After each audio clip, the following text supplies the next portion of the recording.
Hello friends, welcome back to our channel. तो हम आज से शुरू कर रहे हैं आपका क्लास 10th का थर्ड चैप्टर। हम ऑलरेडी 2 चैप्टर्स को कर चुके हैं, जिसमें हमने फर्स्ट वीडियो का जो फर्स्ट चैप्टर है उसका 1 शॉट वीडियो भी कर लिया है। चैनल पर नए हैं तो चैनल को सब्सक्राइब कीजिए अपनी जनरल साइंस के लिए, प्लस अपनी 9th 10th की प्रिपरेशन को अच्छा करने के लिए।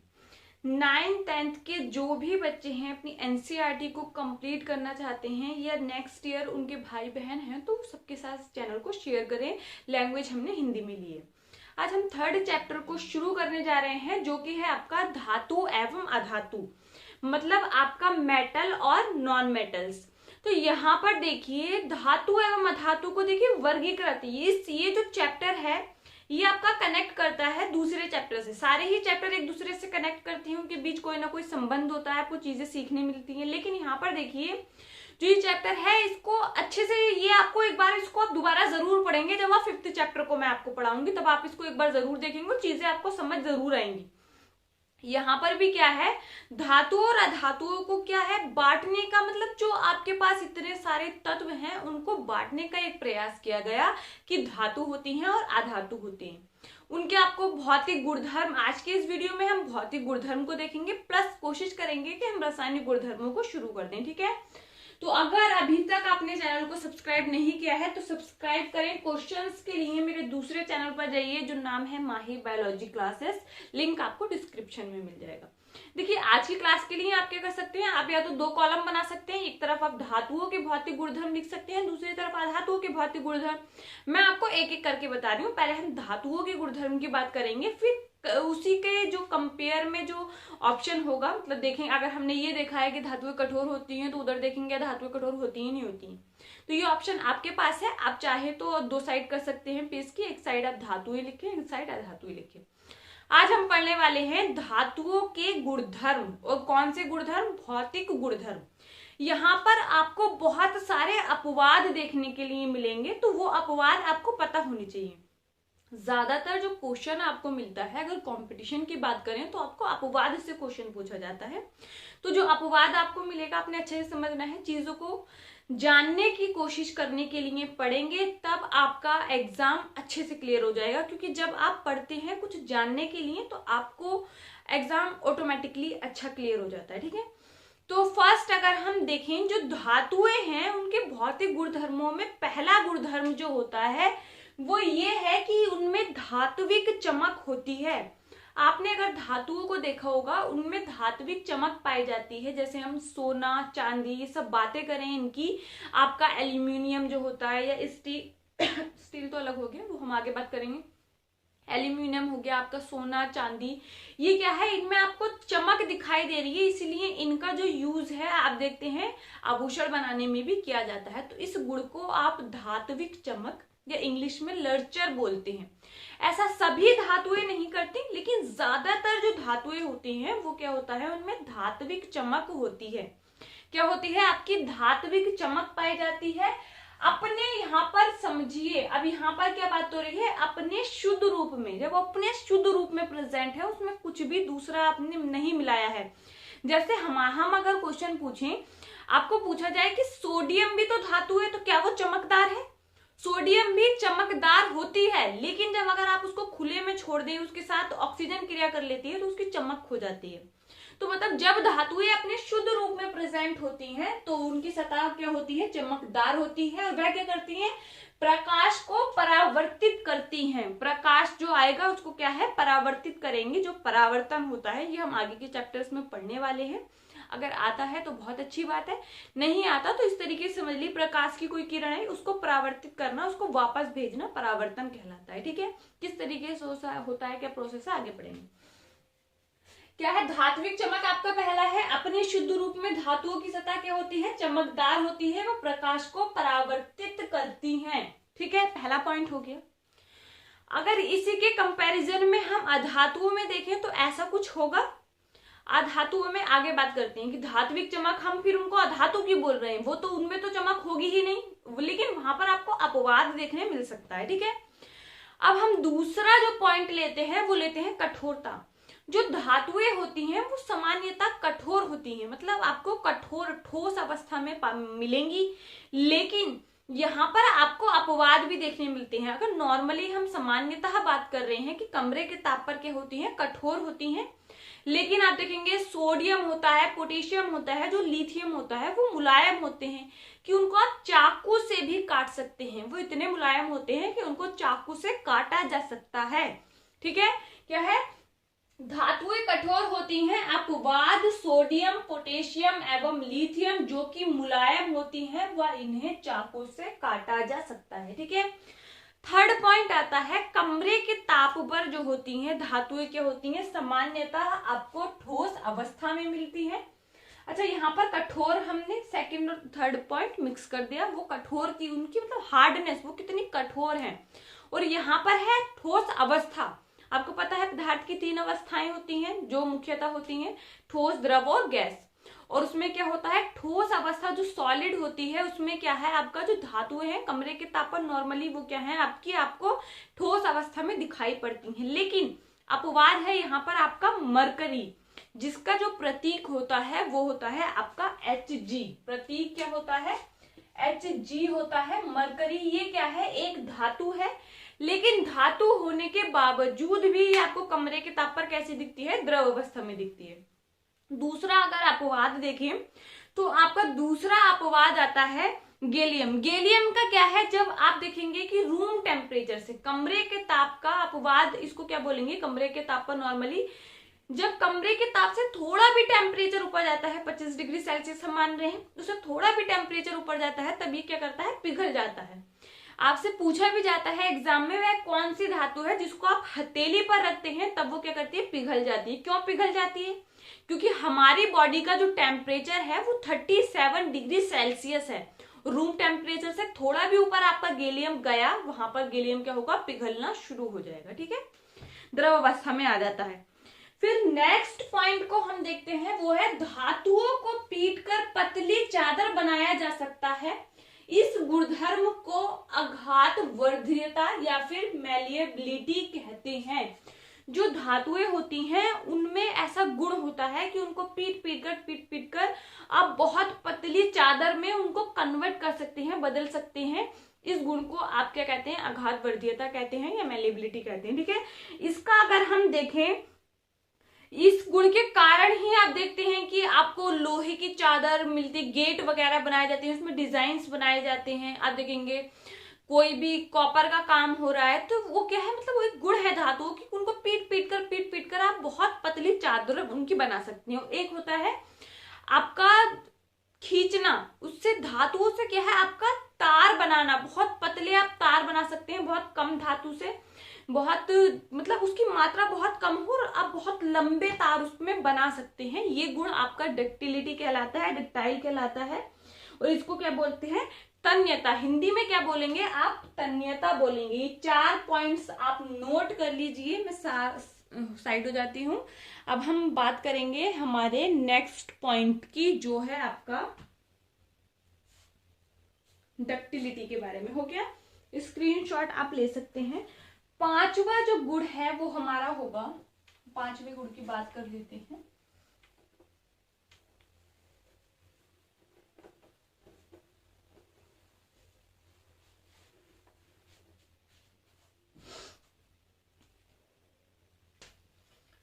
पांचवा गुण है डक्टिलिटी, जिसको आप बोलेंगे कि धातु को खींचकर, धातु को क्या है आप खींचकर लंबे तार बना सकते हैं। धातु के पतले तार के रूप में खींचे जाने की क्षमता को, धातु के पतले तार के रूप में खींचे जाने की क्षमता को, पतले तार के रूप में खींचे जाने की क्षमता को आप क्या कहते हैं, डक्टिलिटी कहते हैं, या फिर उसको तन्यता कहते हैं। खींचे जाने की क्षमता को तन्यता कहा जाता है। तन्यता, जिसको आप इंग्लिश में डक्टिलिटी बोलती हैं।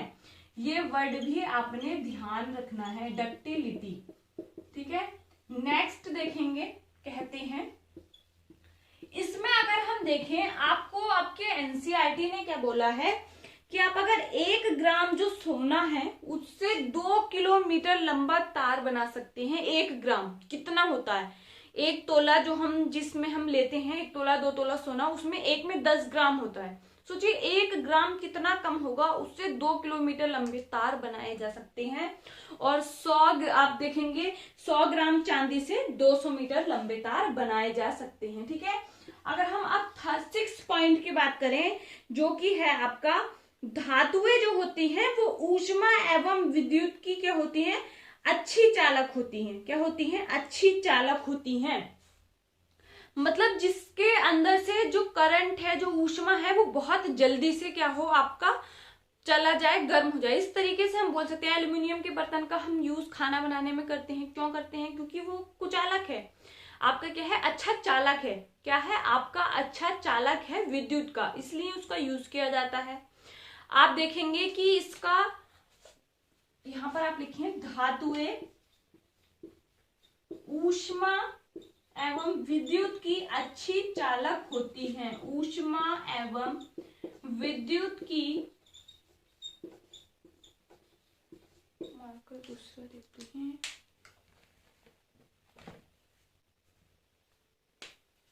विद्युत की बहुत अच्छी चालक होती हैं।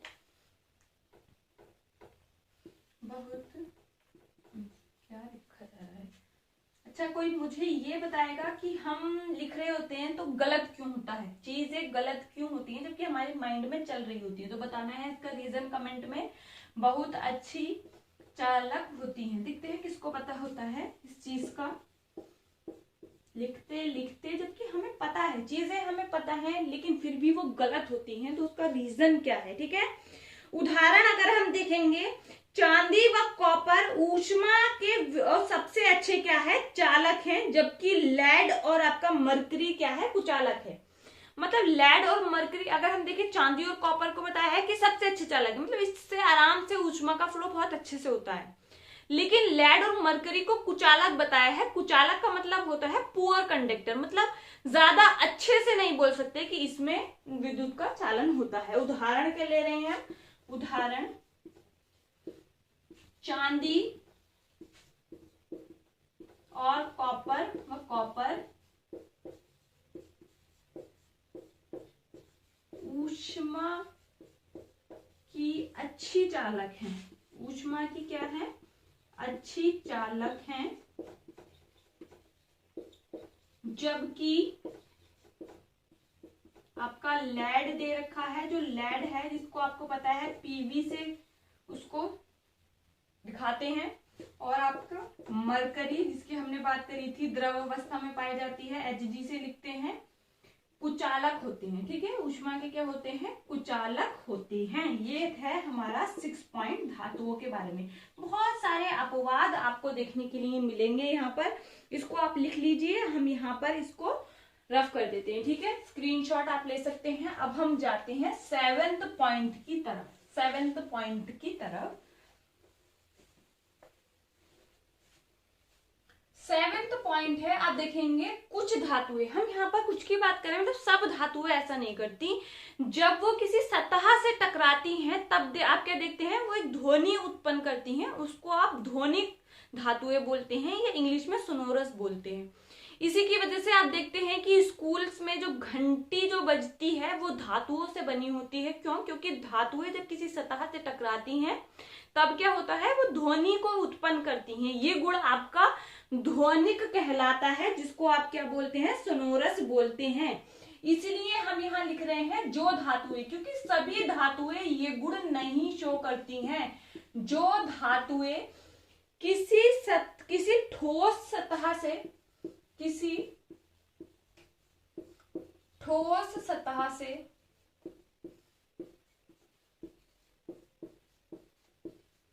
जो धातुएं किसी ठोस सतह से टकराती हैं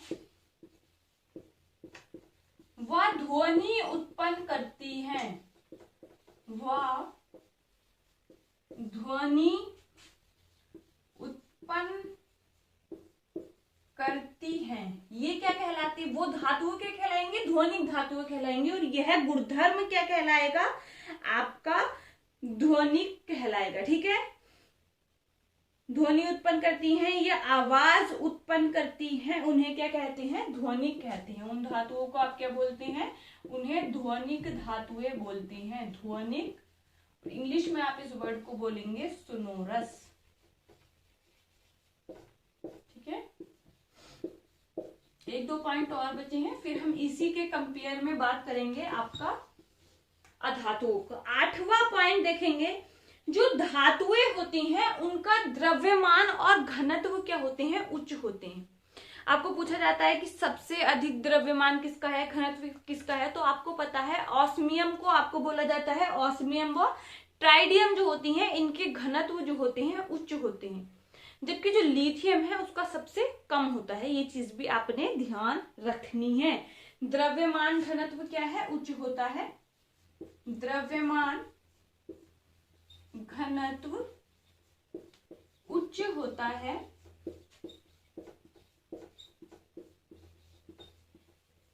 ऑस्मियम का हम देखें, आपका ऑस्मियम और आपका ट्राइडियम, इसका क्या है, सबसे ज्यादा है। इनका क्या है, उच्च घनत्व होता है।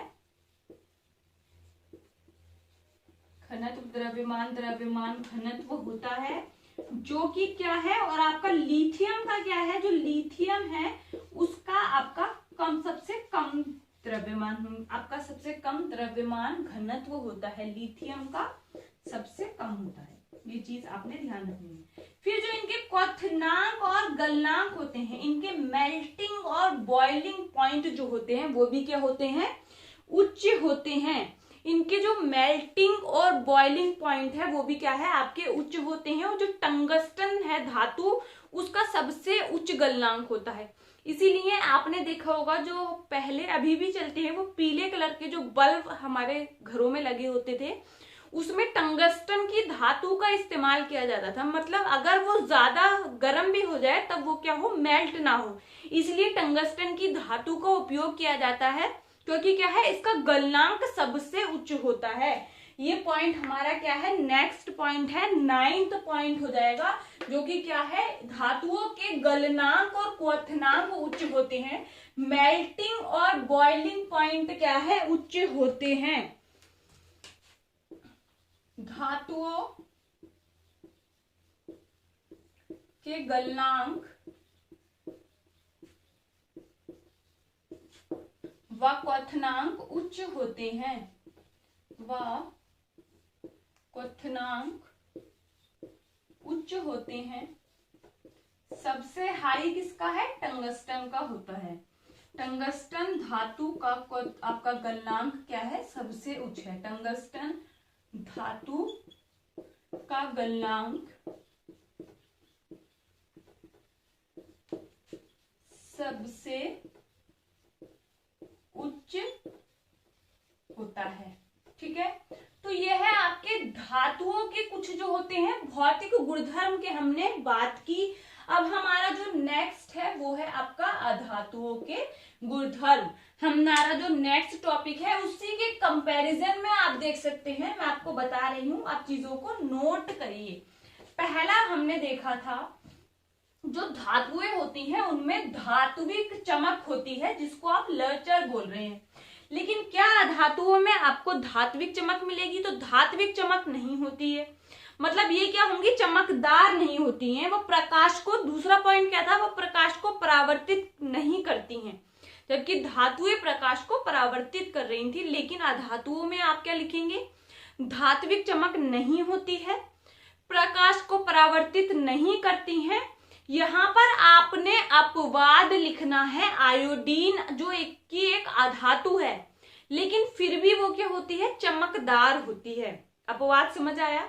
आपने देखा कि सिर्फ धातुओं की सतह चमकदार होती है, लेकिन अधातुओं में क्या है, सामान्यतः अधातुएं चमकदार नहीं होती हैं और प्रकाश का परावर्तन भी नहीं करती हैं, प्रकाश को परावर्तित भी नहीं करती हैं। लेकिन अपवाद लिखना है आपने, जो आयोडीन है जो कि एक अधातु है, अधातु होने के बावजूद भी उसमें क्या है, चमक पाई जाती है। ठीक है, नेक्स्ट देखेंगे, दूसरी हमने बात की थी दूसरे पॉइंट की, कि कठोरता के बारे में। तो धातुएं सामान्यतः आपने देखा कठोर होती हैं, अपवाद भी देख लिया। आप अपवाद आप लिखेंगे यहाँ पर, धातुएं जो धातुओं से अधातुएं जो होती हैं कम कठोर होती हैं। धातुएं तो सामान्यतः कठोर होती हैं, अपवाद देखा लिथियम, सोडियम, पोटेशियम। लेकिन अधातुएं धातुओं से कम कठोर होती हैं। दूसरा पॉइंट हो गया अपवाद। अगर इसका देखेंगे, कार्बन का अपर रूप हीरा, कार्बन का जो अपर रूप है हीरा, कार्बन क्या है आपका एक अधातु है, उसका अपर रूप जो हीरा डायमंड होता है वो सबसे कठोर होता है। ठीक है, फिर देखेंगे आप, हम आगे बढ़ते हैं। नेक्स्ट पॉइंट हमने देखा था कमरे के ताप पर किस अवस्था में होते हैं।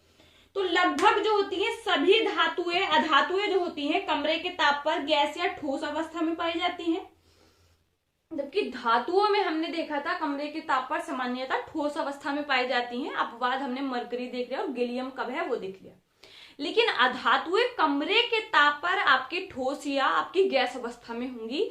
लेकिन एक अपवाद भी आप ब्रोमीन देख सकते हैं। ठीक है, नेक्स्ट देखेंगे। नेक्स्ट हम बात करते हैं, जो हमने बात की थी, धातुओं को पीटकर आप पतली चादरें बना सकते हैं, लेकिन अधातुओं को पीटकर आप पतली चादर नहीं बना सकते। आप उन पे कोई आघात लगाएंगे तो वो टूट जाएंगे। इसको आप भंगुर होना बोलते हैं, बर्टर बोलते हैं। ठीक है, अधातुएं भंगुर प्रकृति की होती हैं, अर्थात आघात लगाने पर चूरा चूरा हो जाती हैं। फिर पांचवा जो हमने पॉइंट देखा था धातुओं में, हमने देखा था कि इनको खींचकर लंबे तारों में परिवर्तित किया जा सकता है। इस गुण को तन्यता कहते हैं। दूसरा, आप अधातु में देखें तो तन्यता का कोई गुण नहीं पाया जाता है। ठीक है, वहां पर आपने देखा था धातुएं विद्युत और ऊष्मा की अच्छी चालक होती हैं, लेकिन अधातुएं जो होती हैं विद्युत और ऊष्मा की कुचालक होती हैं, मतलब पुअर कंडक्टर होती हैं। अपवाद लिखेंगे ग्रेफाइट, जो कि विद्युत ऊष्मा का बहुत ही अच्छा चालक है, और ग्रेफाइट क्या है आपका कार्बन का अपर रूप है। फिर हमने देखा था कि धातुएं जब किसी ठोस सतह से टकराती हैं तब वो क्या करती हैं, ध्वनि उत्पन्न करती हैं, आवाज उत्पन्न करती हैं, जिसको आप ध्वनिक गुण बोल रहे हैं या सोनोरस बोल रहे हैं। लेकिन अधातुएं ध्वनिक उत्पन्न नहीं करती हैं या ध्वनिक नहीं होती हैं। फिर हमने देखा था जो धातुएं और आपका जो धातुएं जो होती हैं उनका घनत्व क्या है, उच्च होता है। द्रव्यमान घनत्व क्या है, उच्च होता है। लेकिन अधातुओं का द्रव्य घनत्व आपका निम्न होता है। फिर देखा था धातुओं के क्वथनांक और गलनांक उच्च होते हैं, लेकिन यहाँ पर देखेंगे अधातुओं के जो गलनांक और क्वथनांक है वो सामान्यतः क्या होते हैं, निम्न होते हैं। तो ये थे आपके भौतिक गुणधर्म जो धातुओं और अधातुओं के थे। आज का वीडियो यहीं एंड करते हैं। नेक्स्ट वीडियो से देखेंगे आपके धातुओं के रासायनिक गुणधर्म, फिर बाद में हम अधातुओं के भी देखेंगे। धातुओं के ज्यादा पढ़ने होते हैं, अधातुओं के थोड़े कम ही हैं। तो हम पहले आपका शुरू करेंगे धातुओं के रासायनिक गुणधर्मों को। जो भी अपवाद थे पूरी कोशिश की गई है, आपका पूरा आपके एनसीईआरटी इसमें कवर हो गई है। आप अपनी एनसीईआरटी को अच्छे से पढ़ सकते हैं। वीडियो को अभी तक लाइक ना किया हो तो लाइक और शेयर एंड सब्सक्राइब करें। Thank you.